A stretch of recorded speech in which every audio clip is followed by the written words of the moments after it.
राज्य की शिक्षा व्यवस्था काफ़ी चरमरा गई है। आपको बता दें, जेयूटी के मुद्दों को लेकर हमारे साथ इस वक्त अभिषेक बनर्जी जी बात करने के लिए हैं। क्या कहेंगे? आपने राष्ट्रपति को भी ज्ञापन दिया है। पहले तो आपके चैनल को जोहार। सर्वप्रथम मैं बताना चाहूँगा, जेयूटी जिस चीज़ के लिए बना था, जेयूटी बना था छात्रों के एग्ज़ाम समय पे होने के लिए। 2018 से पहले जितने भी नॉन टेक्निकल विश्वविद्यालय हैं, सब में बीटेक की एग्ज़ाम ली जाती थी।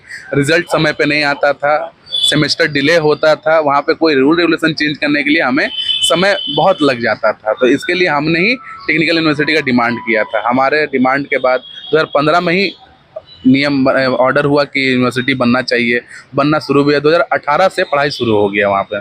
2018 के बाद 3 कुलपति अभी तक वहाँ आ चुके हैं, 1 प्रभारी कुलपति नियुक्त हो चुके हैं। उसके बाद भी सबसे पहला वहाँ का मुद्दा है कि अभी तक वहाँ पे नियमावली नहीं बना है। उस विश्वविद्यालय में नियुक्ति या किसी का भी कुछ हम लोग नहीं बता सकते। वहाँ का कुछ नियोजन नीति या कुछ है ही नहीं वहाँ पे कि किस बेसिस पे वो चलेगा।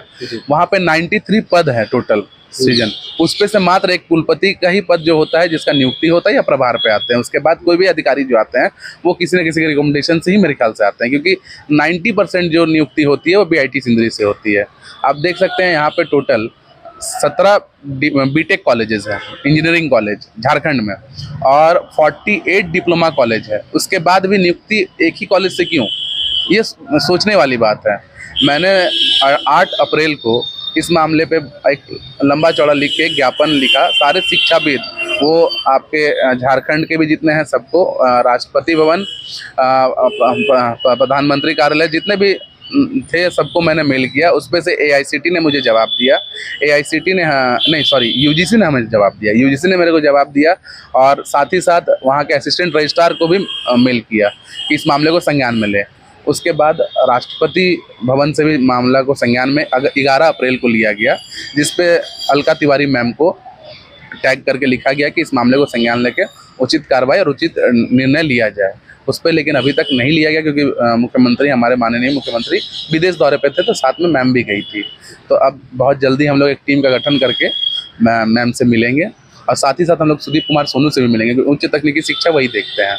उनको भी हम इस मामले को संज्ञान में देंगे, क्योंकि छात्रों का भविष्य अंधकारमय होते जा रहा है। 6 महीना 7 महीना सेमेस्टर डिले, एक सेमेस्टर नहीं, सारे जितने भी एग्जाम, वहाँ पे MTech होता है, BTech होता है, MBA होता है, PhD भी होती है, लेकिन उसके बाद भी सारा सेमेस्टर वहाँ डिले चल रहा है।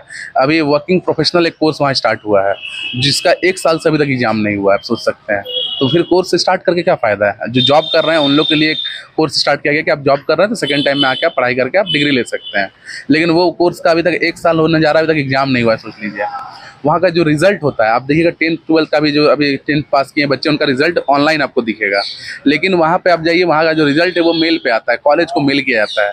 अब उस पर धांधली होती है, मेल कब आया, कितना दिन बाद रिजल्ट बच्चे को मिला, नहीं पता। उस पर धांधली, पैसा कौड़ी भी उठता है। बच्चे बहुत सारे संज्ञान में देते हैं मामले को, लेकिन कोई सामने आना नहीं चाहता, क्योंकि इंस्टीट्यूट में पढ़ रहा है बच्चा, तो उसके ऊपर थोड़ी वो आवाज़ उठाएगा। तो वो हम लोग को बताते हैं। अभी कुछ दिन पहले व्हाट्सएप में एक मैसेज वायरल भी हुआ था, मैं आपको भेज दूंगा। उस पर आप देखिएगा कि बच्चे 3000 5000 मांग रहे हैं कॉपी सेट कराने के नाम पे। तो वहाँ धांधली पे धांधली चल रही है, और कोई देखने वाला वहाँ नहीं है। मैंने वहाँ पे सारे अधिकारी को इस मामले पर संज्ञान भी दिया है, अभी तक उसमें कोई उचित निर्णय नहीं हुआ है। रांची यूनिवर्सिटी में PhD का एग्जाम जो है डिले है, लगातार फॉर्म भी भरा जा रहा है। ऐसे में क्या लगता है, अभी क्या कुछ आगे होगा? आप कितना परेशान रहेंगे इसमें? तो हमारे बहुत सारे मित्र और हमने भी फॉर्म भरा है। दिसंबर से फॉर्म भराया जा रहा है। इसके लिए आज भी मैं सर से मिला हूँ। बहुत जल्द बोला गया है कि एग्ज़ाम लिया जाएगा। एग्ज़ाम 2-3 बार यहाँ के हमारे मित्र लोग ही आके डेट बढ़ा दे रहते हैं, जितने भी छात्र नेता हैं।